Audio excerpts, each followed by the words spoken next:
Yes, my viewers and subscribers. At this rate, it seems as if everybody wants a piece of CWI. Yeah, man. We see where the Antigua and Barbuda Falcons coach Paul Nixon, we see where he has accused CWI of being disrespectful and unprofessional. Talking about the injury of Justin Greaves. We know that Justin Greaves, he's a part of the Antigua and Barbuda Falcons squad, but apparently there is a serious injury going on there, and Paul Nixon is blaming CWI for not being upfront and clear. We see where someone else is saying that, you can't really blame CWI for that. It's the player or the player agent that really needs to deal with all of that while they are signing the contract or after they sign the contract. So we're going to talk a little bit about that.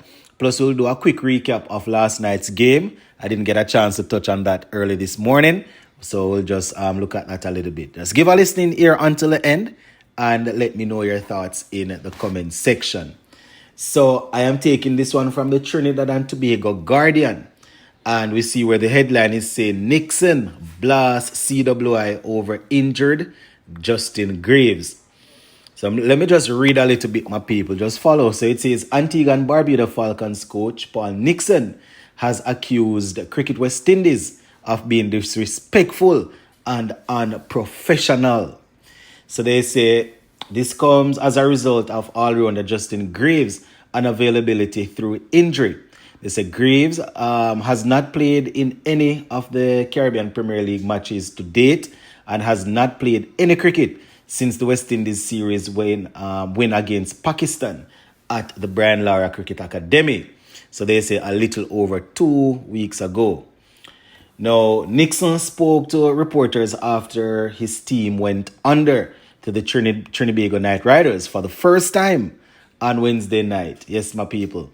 The first time the Knight Riders getting the better of them. So this is Nixon, and I quote, I am very disappointed that we have had no communication with CWI in their backroom department for Greaves to come in to us a bit injured. They say more than a bit injured. So that was disappointing. And just before the game, we found out these things. He went on to say, so for me, that was a bit unprofessional and disrespectful in a way, but we moved forward. He went on to say he's had an injection that hasn't worked. He said, I have been a bit disappointed by how he's come back from West Indies. Talking about the international series, from how he has returned from international cricket. If I'm being brutally honest, end quote for now. So man is saying that he came back injured, well injured, and they gave him the injection that would ease the pain and allow him to be mobile and stuff. It's nothing new. Football players, all kind of athletes, they get injections sometime to go and play. But based on what they are saying, it is so bad that not even that can work. So man is blaming CWI for not passing on this message. Personally, I don't know how CWI would need to be the one to pass on this message. If Justin Greaves and his agent already sign a contract with these people, right? And he's injured. I would think that it's Justin Greaves or his agent that really and truly needs to communicate to the franchise about this. But anyways, we're going to go a little further and hear what they are saying. So the article goes on and it says, Nixon pointed to the lack of communication coming from CWI about the cricketer's injury. So this is him again. And I quote, the communication was poor around that, right? So that's one of our international all-rounders out, which is tough. But we probably haven't posted the runs we have to have done today. And this was after, as I said earlier, the defeat to Trinidad Knight Riders, right? End quote. The article goes on and it says, former TNT Red Force head coach David Furlong disagreed with the English coach, right? Yeah, man, he said, so David Furlong is not agreeing. Man said that he did not, he doesn't agree with all of this. So this is Furlong, when I quote, it's up to the player, Furlong said. If I am injured, I will let my franchise know I am injured. I can't play. Or let my agent say. All right? That is what he's saying. He went on to say, these agents will organize signings, signing the contracts, and do all of that. Right? So if something like this happens, then it has to be the agent or the player and not necessarily CWI. So man is saying that the criticism here is unfounded, and Paul Nixon is definitely not on the right track where that is concerned. I gave my opinion earlier, my people. I personally believe that the player or the agent would be the one to say that, if I mean, CWI, they get beaten for everything, boy. Right now, if CWI had reached out, and you would probably hear people coming out and saying that it wasn't CWI's place to say, because that can let the player lose his contract, and and all of that. I personally believe the player needs to say that, or the agent. But there are different angles to everything, so I could be wrong, but that's my opinion on it. Now, just before we go, my viewers and subscribers, last night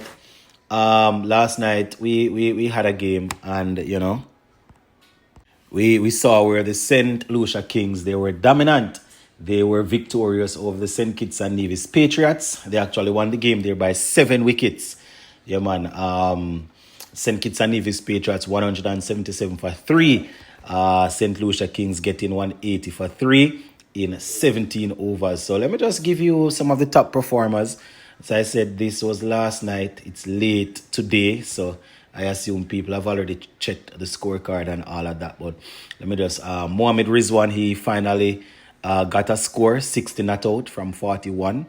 Right, Andre Fletcher, 37 from 23. Those were the two top scorers. And bowling for the St. Lucia Kings, Shamsi 2 for 17 from 4. Rastan Chase 1 for 30 from 4. Now, in giving chase, St. Lucia Kings got off to a very good start. Tim Cypher getting 68 from 45.